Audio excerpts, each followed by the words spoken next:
हर हर महादेव। तो मैं फिर आ गई अपने नए ब्लॉग के साथ, जिसमें बहुत ही आलसपूर्ण तरीके से उठ रही हूँ। मेरा उठने का बिल्कुल भी मन नहीं कर रहा है।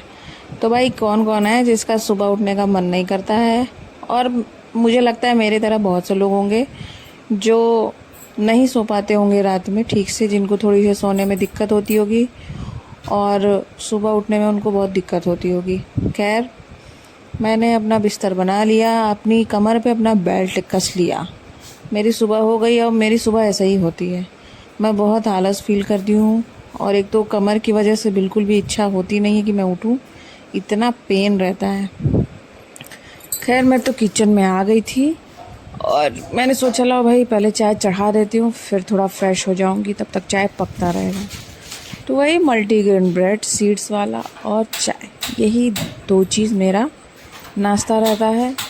मैं ससुराल में रहती हूँ तो थोड़ा लेट करती हूँ, क्योंकि वो जो रहता है ना साइकिल, तो मैं लगभग 11-12 बजे कर लेती हूँ।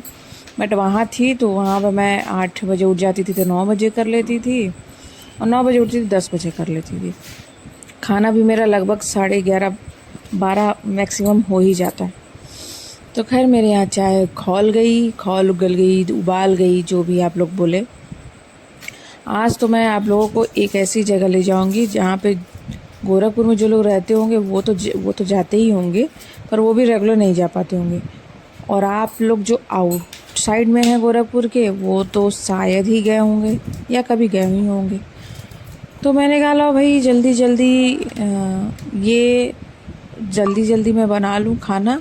और ये इवनिंग का है, मैंने मॉर्निंग का नहीं शूट किया था। शायद मैं तबीयत नहीं सही था या मैंने शायद खिचड़ी बना रखी थी। तो मैंने कहा भाई खिचड़ी तो सबको ही आती है, आता तो सब कुछ है सबको ही, पर भाई मेरा ब्लॉग है, मेरा डेली रूटीन है जो कि मैं आपसे शेयर करना चाहती हूँ। तो मैं रिकॉर्ड कर लिया। मैंने चना और आलू की सब्ज़ी बना रही थी।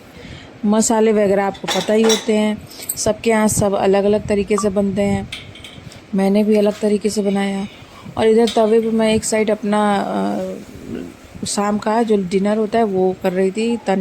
चने और हरे मूंग को थोड़ा सा मतलब तवे पे ही रोस्ट कर रही थी बिना तेल के।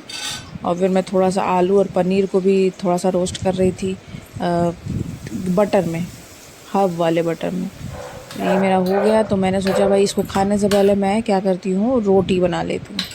सब्जी मेरी हो गई थी, चावल हो गया था मैंने फटाफट रोटी भी बना दी। मौसम इतना बदल रहा है ना, कभी बरसात कभी तूफ़ान कभी तेज़ गर्मी, तो गला एकदम।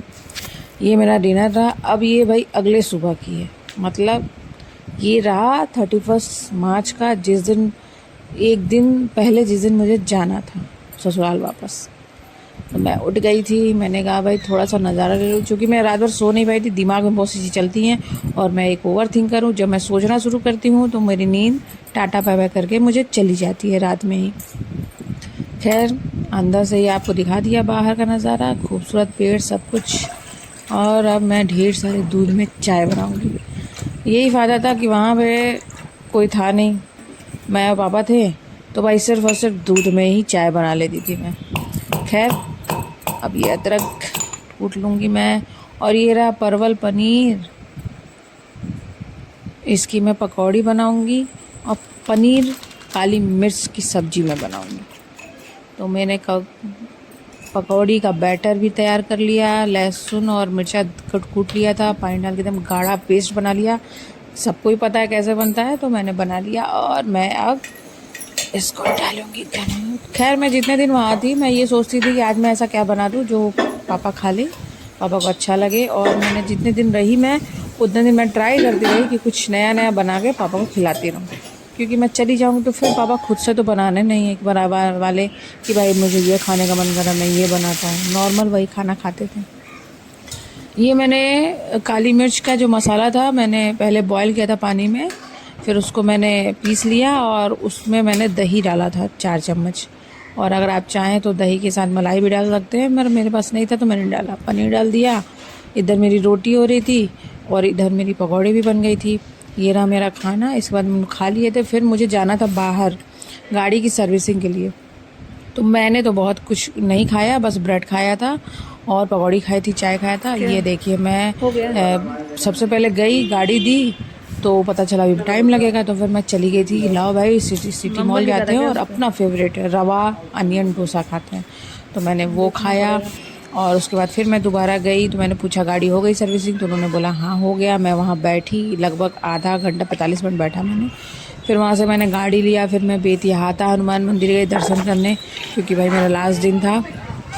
ये रहा, वहाँ से मैं आई तो गोरखनाथ मंदिर भी गई, क्योंकि इतना खूबसूरत सब, इसे क्या बोलते हैं, बत्तख आई थी। इतना खूबसूरत सजा दिया गया है मंदिर को, पर खूबसूरत के साथ बिगाड़ भी दिया गया। मुझे तो खास कुछ अच्छा लगा नहीं, सब कुछ उजड़ गया है। अंदर मंदिर की शोभा बढ़ गई है काफ़ी, लेकिन सब कुछ बाहर उजड़ गया है। तो खैर ये मैं थी, और भी जो नए मंदिर बने थे सब जगह देख रही थी, और वो फव्वारा चल रहा था। यहाँ चप्पल अपना मेरा मैंने रखा। ये नंदी जी को बैठाया गया था मेन बाबा के मंदिर के मेन सामने, और मैं चल रही थी, और जब मैं रिकॉर्ड कर रही थी सब मुझे देख रहे थे, घूर रहे थे। खैर ये देखिए नंदी जी। मैं अभी आपको बाबा के भी दर्शन कराऊंगी, पर इतनी लाइटिंग हो रही थी बाबा के शरीर पे ना, कि पूरा लाइट हो गया। देख रहे हैं, बाहर से ही दिख रहा है लाइटिंग, देखिए एकदम वो हो गया है, मतलब लाइट हो गया, दिख ही नहीं रहे हैं बाबा।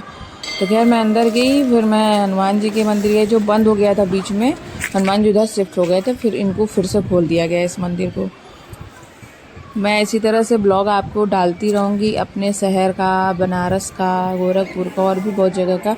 अगर आपको मेरी वीडियो बहुत अच्छी लगती हो, चाहे कुछ भी, आप ज़रूर लाइक शेयर सब्सक्राइब करें और मुझे सपोर्ट करें, ताकि ऐसे ही कुछ अच्छे जगहों की तस्वीरें, अच्छी जगहों की ब्लॉग वीडियो मैं आपके पास लेते आऊँ।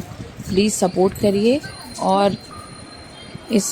और मुझे और इस वीडियो को ज़रूर ढेर सारा प्यार दीजिएगा, और जिससे मैं और इंस्पायर हूँ और आपका सपोर्ट मिलता रहे। Bye bye.